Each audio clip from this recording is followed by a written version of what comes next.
the heart of the Bronx to stages across the globe, from the boxing ring to the bright lights of comedy, tonight's guest is the definition of resilience, reinvention, and raw entertainment power.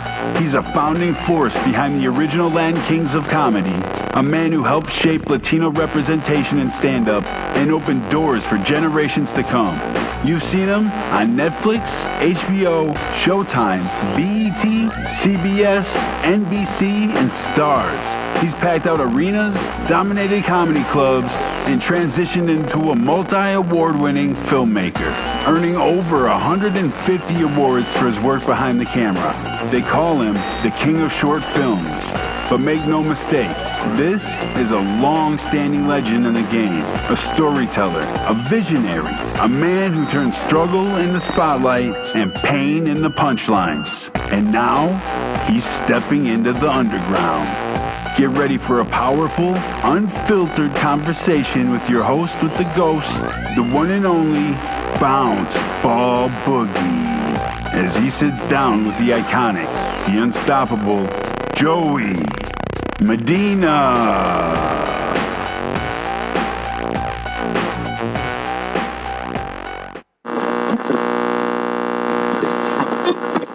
Ladies and gentlemen, ghosts and ghouls of the underground, welcome back to another electrifying episode of the Underground Nation podcast. You already know who it is, your host with the ghost, Bounce Ball Boogie. Bringing you the realest conversations with the dopest creators from every corner of the culture. Tonight, we got a certified heavyweight in the building, a Bronx-born brawler turned comedy king. He's one of the original Latin Kings of Comedy, a former Arizona lightweight boxing champion, a multi-award-winning filmmaker, producer, writer, and actor who's taken stages across the globe. From the Apollo Theater to the Ace Arena in Sydney, you've seen him on Netflix, HBO, Showtime, BET, CBS, NBC, and Starz. He's directed hits like El Matador, Man of a Funny Age, and his award-winning short, Beautiful Violence, which snagged over 156 international awards. They call him the King of Short Films, but tonight, we call him family. Underground Nation, make some noise for the legend himself, Joey Medina. Thank you, man. I almost didn't know who you were talking about for a second. I want to meet this person. Man, so did I. So do I. You kidding me? I've been seeing her all day, all antsy. It's like, bro, Joey's going to show up. Today, it's happening. Ooh, yeah, thank you for accommodating me, man. Oh, yeah, awesome. Bro, anytime. Anytime. Joey says move the clock, I'll push whoever's in the way and just kick him right out. Good. Make way for Joey. Joey, right there from New York, always trying to tag. Yeah, take us back to the Bronx. What was growing up like, and how did comedy sneak its way into your story? You know, it's funny. Growing up in the Bronx, you don't know any better. You just think everyone's poor, right? Like you just go with it. And then as you grow up, your world starts getting a little bigger. You can cross the street now. You know, you can go around the corner. You know, you can go to the park by yourself. So as you get older, the world gets a little bigger. And I remember the first time, I think it was probably like in 7th grade, a teacher of mine was having like kind of like a dude ranch kind of thing. And I couldn't afford it. We were poor, but he let me, he goes, look, man, just help out, clean up and stuff. And you don't have to pay. So I was like, really? So it was like the first time I ever saw like, the outdoors, other than a park. And I'm like, oh my God, this is like, do people know about this? Like, I was just like, this is awesome, So growing up in New York really taught me a lot. It made me very independent and, creative, because you got to come up with ideas, keep yourself busy, and very street smart. So that always helped. Oh, yeah, absolutely. I can only imagine. So, man, you went from boxing ring to the comedy stage. What made you hang up the gloves for the mic? I love boxing. I still do. But you have to have a lot of, it's got to be in your heart and your soul to get up every day and run miles and miles and get people throwing punches at you. And I fought for the NBF title and I thought I got robbed. And I thought, I should have won that fight. And I lost my desire after that. And then I'm like, you know what? I'm just going to try something else. And then I didn't know what I was going to do for a while. And then comedy came up. I'm like, all right, I'm going to do this. Yeah, man, what a jump. Yeah, no kidding. But comedy and boxing really are a lot alike. It's all about momentum. It's all about creativity. It's all about, it's you versus, instead of an opponent, it's you versus the audience. And you have to try to make them laugh no matter how good of an audience it is or how bad of an audience it is. Same thing with boxing. You got to beat that guy no matter if he's awkward, if he's left-handed, if he's short, if he's tall. You still got to figure out with all the tools you have how to beat them.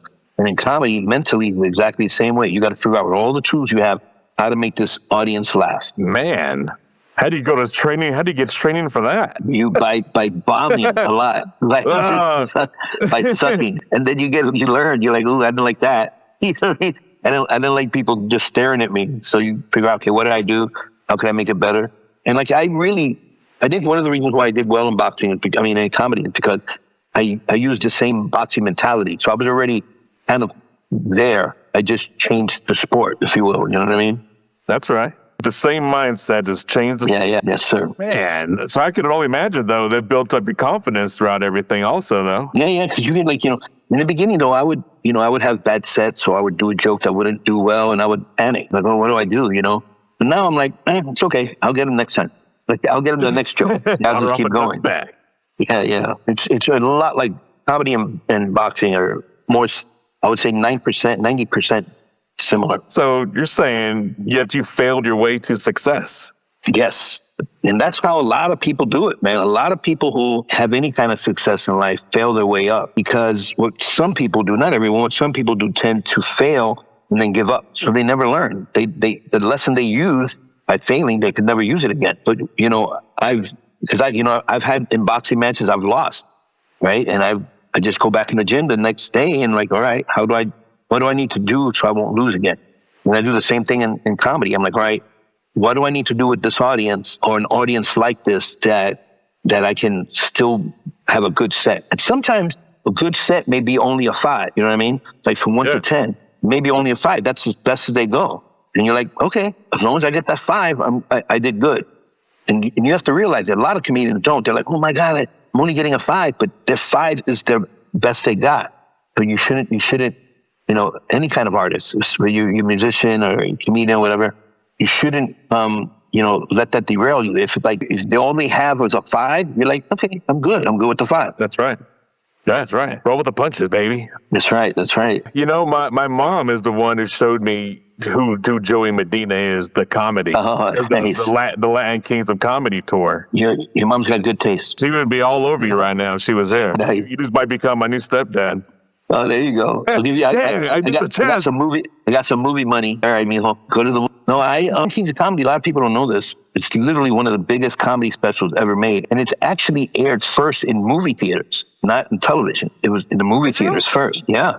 It was a limited theater, but like we had the premiere at the Man's Chinese Theater. It played all over the West. Like I would do a show, like I would go to Albuquerque, do a show, and then after the show, I would go to the theater and catch the last episode or, the last screening of 19th of Comedy. It was just like, I was like excited, because not a lot of people would say that. Not a lot of comedians can say that their comedy special was in a movie theater. You're right. I mean, that whole tour changed Latino representation forever in comedy. Yeah.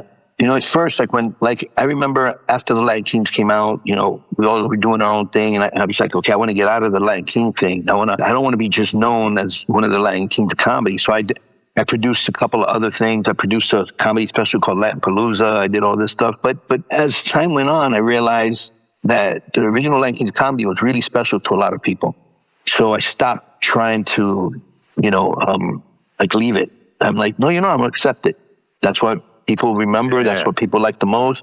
I'm gonna, I just did a casino in Palm Springs the other day, and a few people had the Latin Kings of Comedy DVD. I was like, yeah, and I was like, cool, sign it. Every once in a while, I get a bootleg version. Someone tries to have me sign, and I just sign. You owe me $20. No, but it's all good. We're the best, man. Latinos are the best bootleggers in the world. The best bootleggers ever. Yes. That's how I entertain my children for the first half of the buying the burnt DVDs outside the... You can see people standing in the theater, like walking in front of it. It's funny, man. I've seen it a lot. 5 for 20.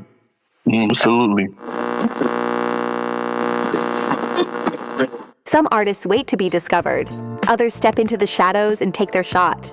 Welcome to Mic Check Thursday, hosted by the host with the ghost, Bounce Ball Boogie. Every week, the boogeyman opens the gates, searching for the realest voices in the underground. No industry politics, no fake hype, just raw talent and honest feedback. Think you've got a hot track? For just 99 coins, submit your song and get one guaranteed play live. Get reviewed by Bounce Ball Boogie and the full panel of creatures from the Boogieverse. And if your sound hits different, you might earn something most artists never get: a personal invitation to a spotlight interview on the official Underground Nation podcast. This isn't a contest. This is a gateway to exposure, to community, to your next level. Join us live for Mic Check Thursday. Bring your track, bring your courage, and step into the Boogieverse. The Underground is watching. Are you ready to be heard? So, I mean, you just said that you were branching out into other areas, and I mean, you've been an award-winning filmmaker. Beautiful Violence, over 150 awards, bro. Yeah. And that movie only has 2 people in it, and it's a short film. It's like about 8.5 minutes or so, or maybe 12 minutes. I can't remember. But it's a really good little movie, and I shot that during COVID, during quarantine. So because we couldn't go nowhere, and I'm like, all right, I want to shoot a movie. I'm like, well, let me shoot something with only 2 actors and takes place in one location. So that was my criteria, right? Because I figured that I can get away with. And then I wrote the script, and I just started reaching out and trying to find a location for it, trying to find the actors for it. And we use, in the story, the N-word is used like a lot. And the people, the white guys that were auditioning wouldn't even say it. They would say, "Hey, N-word." Like, they wouldn't say it. Right. It was like, "You dirty N-word." Like, it was just like, I'm like, dude, it's acting. It's okay. The people who killed Jesus in the movie really didn't kill Jesus. Yes. It's just a movie. You're in a safe environment, I promise. Yeah, but I understood it, and I get it. And even though I'm a comedian and I do comedies, I'd rather do dramas, and dramas that really move people. Like, the one I just did with Paul Rodriguez called Roxy and the Man, about a Vietnam veteran who gets diagnosed with cancer, and then he adopts an old dog nobody wants. And the dog changes his life, and he changes the dog's life. And I'm really proud of that, because my dog, Roxy, is in it. And she passed away 2 weeks right after we shot that movie. No way. So editing that movie with her gone was very, very difficult. You're saying you edited it? You were the one behind the editing? Well, no. My editor was there, but I sit there and I direct them. I'm like, okay, let's get this shot. Yeah. Let's do that. Like, I can edit, but I'm real slow. So I'm like I guide everything. So I'm like, okay, let's get this shot. Let's get a long shot here. Let's stay on the shot a little longer. I direct everything from the very beginning to the very end. Man, well, my condolences for your puppy. Thank you, brother. Yeah, she was the best. Let's say that she was the best person I ever met. Man. She's a person to me. I love Roxy, man. Roxy is the best. Yeah. I mean, I have a bond with my puppy too, so I totally get that. Yeah, because dogs are better than people, man. People are. We can curse on here, right? My back more than anyone. Yeah, even before my kids. Yeah, absolutely. Dogs don't mess around. You're right. We can curse on this, right? Yeah. Yeah, dogs. See, people are assholes and dogs aren't. So that's why dogs don't mess around. I mean, dogs don't have a filter. They love you 100%. That they can't love you a little bit. They only know how to love you 100%. And you feel that, and I think the older you get, the more you recognize that. And I think the older I've gotten, the more sensitive I've become, the more compassionate, the more empathetic. And the truth is, Roxy helped me with that a lot throughout, the 8 years that I had her. She helped make me a better person. And as a matter of fact, there's a saying that says, be the person your dog thinks you are. And I never forget that. Like, that's the kind of person I want to be now. Put that on a shirt. I'll wear it. Yeah, no kidding. I'm surprised you haven't. Smart, but you know what, baby? Team. Let's get it going. Man, I mean, what creative differences do you feel between being on stage live versus directing from behind the camera? It's mentally, it's the same. Your brain is going, but logistically, it's different, right? So doing comedy at this point is a lot simpler. Now, to get to that point took many, many, many years to get to, right? But like, I go up on stage and I really don't have to rehearse much, go through stuff. I could just read the audience and kind of just use my instincts, which I like. When you do a film, that's a whole nother animal, right? You have to first come up with a good idea. Then you got to write it. Then you got to rewrite it. And you got to work on it. Let people read that script. Then you got to, say, raise the money to make it. And then you got to figure out, okay, where do I shoot this? Who do I get to act? What do I do? And then, there's so many, many, many, many steps. So because everything I do is, my low budget stuff, I wear a lot of hats, man. I'm doing everything. Even on Roxy and the Man, even though I had a bigger crew than I normally do, I did everything, and it was hard, but it was like worthwhile when it's done. It's like you look at it and you're like, oh my God, that's what I thought of the other day, that 2 months ago. That's everything I could see with my eyes. I would just imagined it 2 months ago, and now look at it. It's out here, and it feels very satisfying. Like whether I win an award or not, completing it is my award. Like I feel like a winner as soon as it's locked it. I finished. The editing is done. I just look at it. I'm like, that's it. I won. You can't get better than this. That's it. I mean, I won as soon as my eyes opened. That's winning right there. Yeah. No kidding. True, man. Waking up in the morning, especially like you're young. Like I'm older, man. So when I wake up, I'm like, is this real? Okay, alive? It's still here. Still trapped. Yeah. Same world. No difference. Absolutely. Same bullshit. Different day. Yeah. So my first film, or my first short film, was a horror movie. It was? Yeah, and it was the reason I did a horror movie was because I knew people wouldn't take me serious as a filmmaker. So I said, I want to make something that's the opposite of comedy. Like, and it was basically torture porn. Like it's crazy. Where do I find this? It's on YouTube. It's called Missing. Just put Missing and then my name, and you'll see it. It's black and white, but you'll see it. It's very, very dark, really dark. Okay. Yeah. I'm really proud of that. That won some awards too. So I was really proud of that one. I did it as a practice.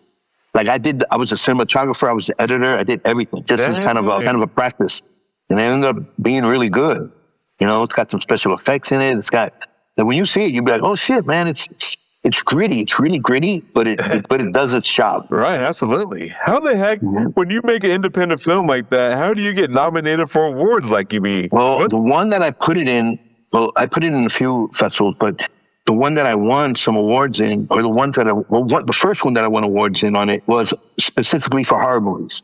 So the first award I won on that was Best Director and Best Screenplay. And then, nice. And then later on, while I was putting some other films, I said, I'm gonna submit this again to other festivals. And then I would win. I would win, Best Short Film, Best Short Horror Film, Best, whatever, special effects, little different awards here and there. But it definitely won a handful of awards, which I'm really proud of because I love that movie. The movie is my first, short film that I did all by myself with nobody's help. I mean, I had the actors' help and cameraman. Yeah, but I did everything else. Man, that is a lot of hats. Yeah. But it's good. You'll like it. This summer, it's all about how you show up. Clean, bold, confident. Every angle, built to stand out. Two-piece energy, made to turn heads. Details that hit, front to back. One piece, two-piece, up to 5X. Made for real bodies, real confidence. No distractions, no extras. Just the look and how it makes you feel. Only $34.99. Step into your moment.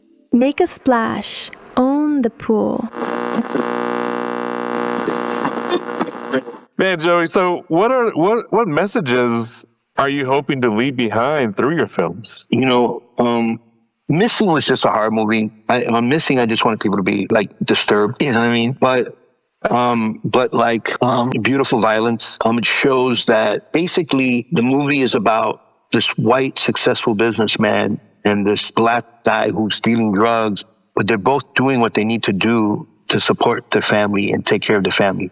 And they both are a lot alike, more alike than not. And it's a lot of things happen in it that you're like, oh wow, man, these people doing what they got to do. And it covers racism, and I did another film called Arthur Avenue that's now it's on YouTube open. That covers racism and homophobia. So I did. I always want people to think in my movies. I did another one called The Lesson, where this guy who was texting and driving ended up killing this man's daughter and wife, and this guy ends up kidnapping that man, his wife, and their baby. And he does it to show them a lesson. And, so all of that stuff, these are all things that to help you, that hopefully make people think, you know what I mean? Like I wrote another one that I haven't shot this one yet, but it's called Say Her Name, about this little 9-year-old black girl that accidentally gets shot by a cop. Oh. And yeah, and I can't wait to shoot that one. That's going to be great. So these are the kind of movies I like making, the ones that make people feel something. Absolutely. Man, well, I'm excited. Okay. I'm going to go find The Missing, and I want to stay tuned to what you got up and coming. Yeah. Is there a place where all of us could go like and follow and subscribe to keep up with all of this? Yeah, if you go to my YouTube page, most of my stuff is on my YouTube page, which is Joey Medina Comedy, I think. And most of my stuff is on there. The only thing that's not out yet is the one I did with Paul Rodriguez and Roxine the Man, only because I just finished that one, and that one is going to, like, I'm only submitting to big festivals. Now, I don't know if I'm going to get in or not. I hope so, but I'm only submitting it to big festivals. I want it to do a lot for my career. Hopefully it does. And if it's not, then it doesn't. But, I'm giving it a shot. I think it's the kind of film that will do well in big festivals. Oh, wow. Well, I'm going to be paying attention. I'm looking forward to that one. And the trailer of it's online. Like, if you looked up Roxine the Man, you'll see the trailer on YouTube. Okay. Oh, Roxy. She's awesome in it. Awesome. That's awesome. Every time you watch it, she gets to live again in your memory. That's amazing. Yeah, absolutely. Joey, as a radio personality as myself, I wanted to ask you, because I know that you were part of LA's hottest radio shows on Power 106 FM. What did that chapter teach you about connecting with massive audiences daily? Well, it was actually Latino 96.3. And we tied Big Boy and the rating. So that was good, yeah. But I mean, it's just it's another. I was very fortunate because I've always done radio. When comedians go to out of town and they work in Florida, they work in Texas, or they always put you on radio to promote, the show. And I know that, you just can't go, yeah, no, maybe. I mean, you got to sell it. You got to turn the notch on, you know what I mean? You got to turn it up a bit, and you got to sell your goods, man. You got to sell that personality. So I was promoting a special that they called Lat Palooza on the station that was brand new in LA for Latino 96.3. And they played reggaeton and they played hip hop. It was English, but they played reggaeton. And reggaeton was really hot back then. And so I didn't know this, but they were talking to Gabriel Iglesias. They were talking to Carlos Mencia. They wanted to put them on the show. But the general manager just heard me that day on the show. And I'm driving home and my manager called me up. He goes, hey, man, they want you to go back tomorrow. I'm like, okay, cool. Like, I'll keep promoting the blues. I don't care. I'll just do it. Yeah. And then I realized that they were looking at me as that. And I actually said no at first. I'm like, no, I'm good. Because I didn't know I thought it wasn't, I thought the money wasn't going to be good. And then I found out what they were willing to pay me. And I'm like, okay. I'm there, man. I'll wake up as early as you want. Man, homie got motivated real quick. Yeah. And then I ran the show kind of like a television show, so you know how it is. There's a clock, there's the bits you do and all this stuff. But I always wanted to be, I'm very visual. So I wanted it to be that kind of visual. Like, for instance, all the games we played, I go, listen, it doesn't make sense for us to play a game when the only people that enjoy it are ones playing. There's thousands of other people. Listen, we need to entertain them. So I would make up all these games that were really like a little show, and I would have characters. I would do all kinds of stuff. And what I would do is, I had my show starting an hour after Big Boy. And the reason I did that was because on my way to work, I wanted to see what he was doing. Then I wanted to do what he was doing, but better. So, and it worked, man, because we just went up. Like, even we would prepare for the show the day before, but that shit changes like a heartbeat, right? It's like, oh, let's do this now. Let's do that. Let's do this. And it's, you go by the input, and it would really, really good. I had a really good team. And then when we didn't have a good team anymore, it kind of just started falling apart. And then it was around 2007, 2008, I think, when the recession hit. And radio back then were one of the first people hit, because car dealerships were one of the big sponsors. And car dealerships were the ones not paying for anything anymore. They're like, I'm good. We don't want to pay advertisement. We don't. They were almost going bankrupt. So radio got affected. A lot of people, like Big Boy, he got like a pay decrease. A guy named Cucuy La Mañana in LA, who was number one, he got fired. The guy was making $2 million a year, and then they fired him because they couldn't keep paying it. And I knew that was going to happen to me next because I was getting paid well.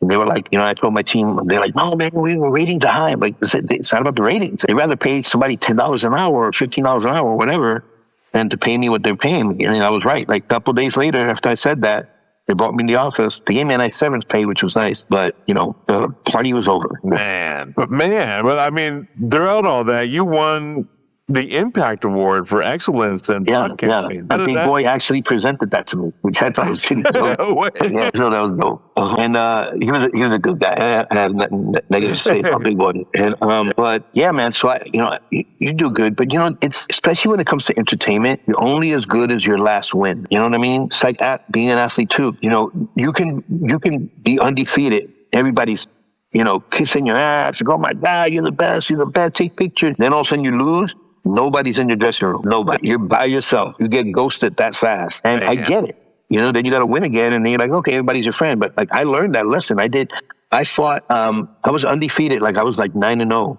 And then I think my 10th fight I lost. And in my dressing room, everybody was there. And then on that first fight that I lost, nobody was there. And I remember at first it hurt me. I was like, man, it's horrible. And then I laughed. I'm like, well, I get it. Everybody just does the winner.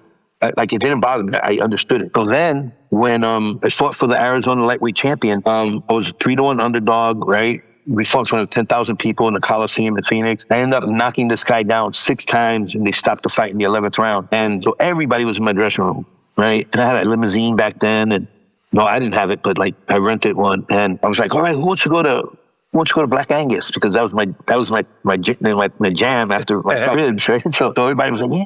And so I just pointed, I'm like, you, a handful of people. We all got in the car and we went to eat Black Angus. And I said, do you guys know why I asked you to come and not the other people? And somebody said, why? I go, because if I would have lost, you would have been in my dressing room. That's right. That's how I live life, man. It's okay. I understand if people only love a win. I get it. I'm not bothered by it. It doesn't hurt me, but I know it. So if I'm ever going to share, if I hit the lottery or any kind of really amazing success, the people who will be there no matter what are the ones that I will share that with, because that's the right thing to do. Absolutely. Amen to that.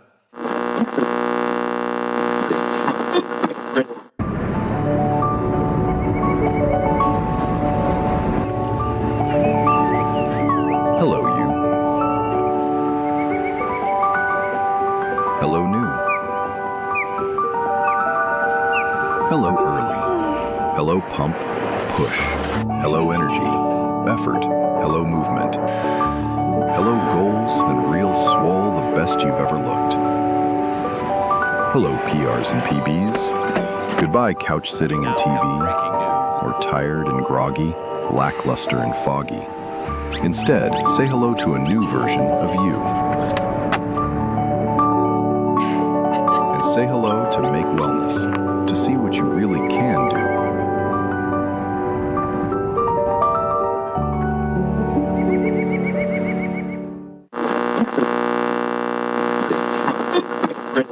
I wanted to ask you, because you performed for crowds of 18,000 people from Vietnam to Sydney. What's been the biggest cultural lesson you've learned about making people laugh worldwide? That we're all the same, really, man. Material, you got to be careful with material, regional stuff. Some people may not understand in another country, but we all have the same, no matter where you are in the world, we all get happy, we all get mad, we all get sad, we get hurt, we get jealous, we make fun of our friends. They're good people, they're bad people. All those things are real no matter what. You just have to, comedians that tour internationally just have to figure out how to use your words so it translates to what they know. Because everybody knows English pretty much, but they don't know it necessarily the way we do it. Now it's a little better because of the internet, right? Now before, the only way they could learn English is through television, through movies. But now through the internet, through social media, you go to Malaysia and you'll talk to a Malaysian kid and you swear he's from LA. They're like, nah, I'm from Malaysia. Like, oh wow, okay, so it's like, it's just that kind of thing. And then anytime like when you mentioned Vietnam, I didn't know this until I got there, but I was the first American to headline in Vietnam. So that was a really good, so I made history in comedy. Well, actually, I did it with something else too, but yeah. But with that was history. So that was pretty cool. Awesome. What was the something else you just said? Well, the Lion Kings of comedy was history. Oh, okay. I think it made so much, but that was a group effort. The Vietnam thing was kind of just me. Yeah, you know what I mean? Absolutely. Well, congratulations. Yeah. Thank you. Setting the bar high. Yep. Asians love me. I look like them. I just thought the sun was in your eyes. Yeah, and okay, man. People see me on stage and go, dude, were your eyes closed the whole time? I was like, I got really squinty little eyes. Or the weed was just really good. One of the two. Yeah, sometimes it's both. Especially in Colorado. Yeah, I bet. I just did a comedy special in Colorado Springs. In the Springs, I know. I freaking missed it. Yeah. Where are you in Colorado? I'm in Denver. Oh, I love Denver. Denver's a great place. Colorado's a great place. Yes, it is. Next time you come to town, you should definitely hit me up. Oh, absolutely, brother. Definitely. I'll be your entourage. I'll be your bodyguard for the night. There you go. I could whoop some ass, Joey. Oh, good. Because I'm too old for that shit now. Yeah. I just talk. Now I'm like, come on, man, let's talk this out. Yeah, just point me in the direction. I got you.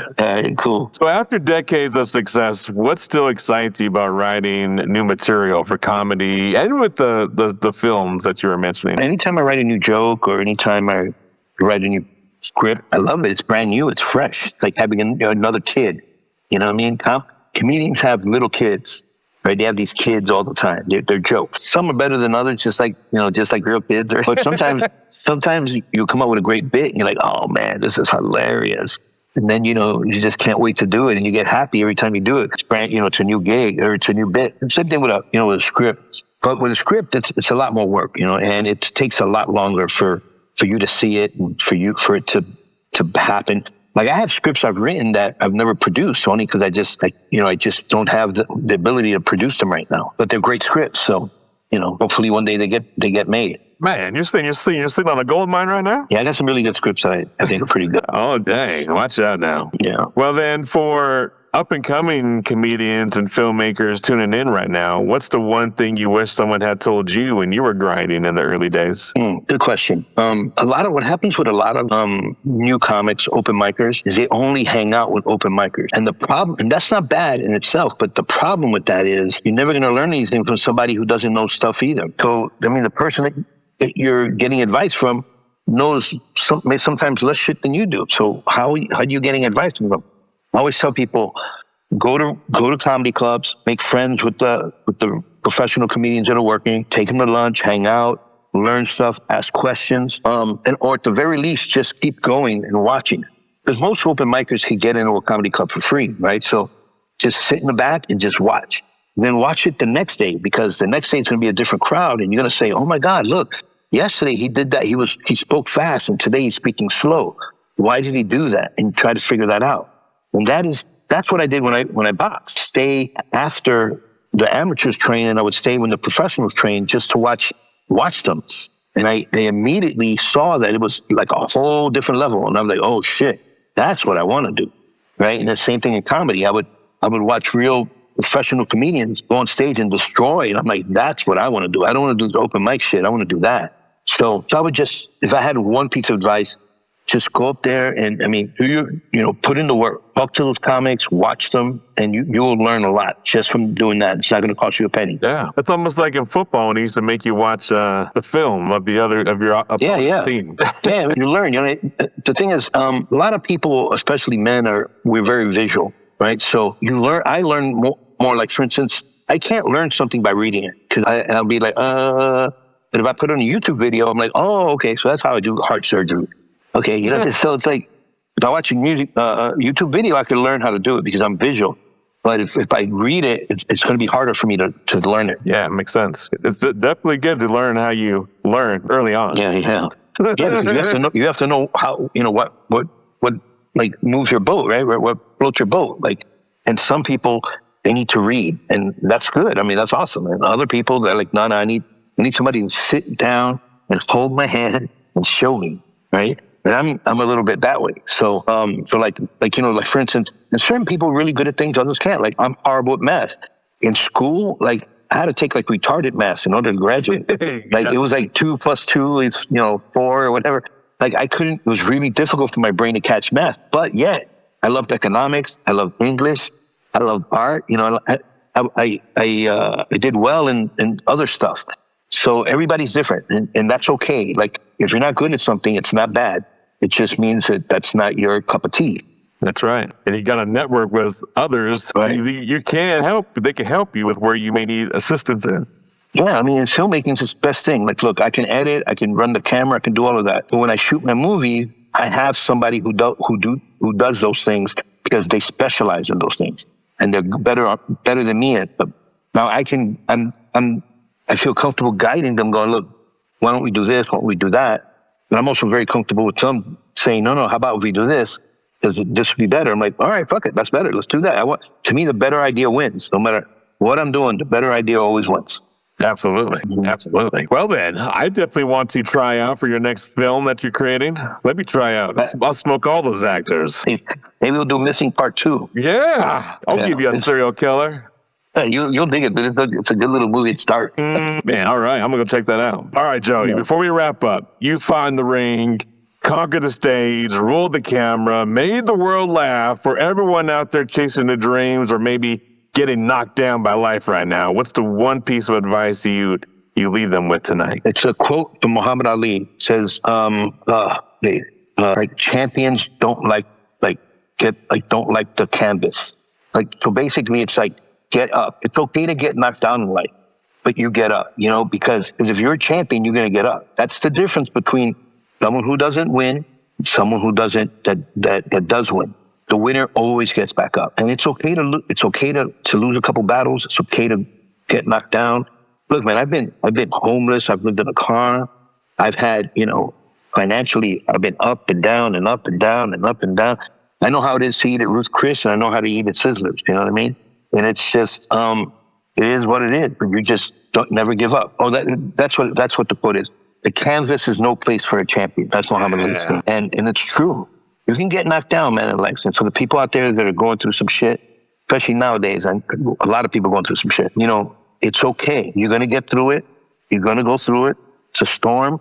But at the end of that storm, there's clear skies. Just keep going forward.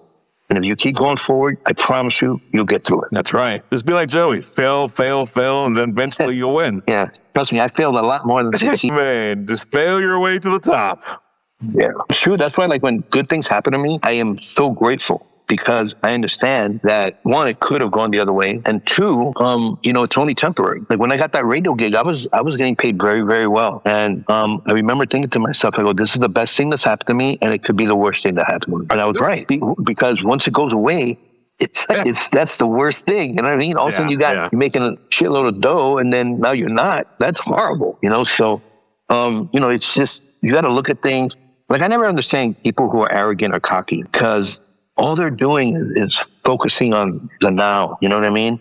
That's okay, but they're not thinking about, hey man, the same people you meet on your way up, you're gonna meet on your way down, bro. And like anytime my career is hitting a down low, I always hold my head up high because I've never fucked anybody over. So never hurt anyone, never fucked anybody over. So I'm like, I'm good. You know what I mean? But nobody's gonna go, hey, good for him, he's an asshole. Nope. It ain't gonna happen. Man, what a show. Huge shout out to the legend himself, Joey Medina, for blessing the Underground Nation podcast with stories, wisdom, and that Bronx-born fire that only a real king of comedy can bring. Make sure you go follow Joey Medina on all platforms, especially on YouTube, Joey Medina Comedy. Hit that follow, hit that like, and show some love wherever you stream your laughs. And for everything up and coming, artists, entertainers, creators, and dreamers, tap in at underground-nation.com. Until next time, it's your host with the ghost of Bounce Ball Boogie. Signing off, keep shining, keep grinding, and as always, keep it underground. Thank you, Joey. Thank you, brother. It was a pleasure, man. Absolutely. That was fun, brother. That was fun.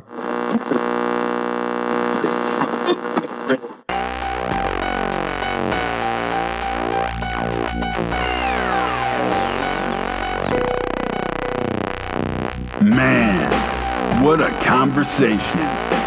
Huge, heartfelt thanks to Joey Medina for taking the time to share his journey, his wisdom, and his energy with the Underground Nation. From surviving the struggle to stepping into greatness to building a legacy across comedy, film, and broadcasting, Joey's story is a reminder that no matter where you start, it's where you're willing to go that defines you. If something in this conversation hit you, if it made you laugh, think, or even push yourself a little harder, then don't let it stop here. Go show love and support to Joey Medina right now.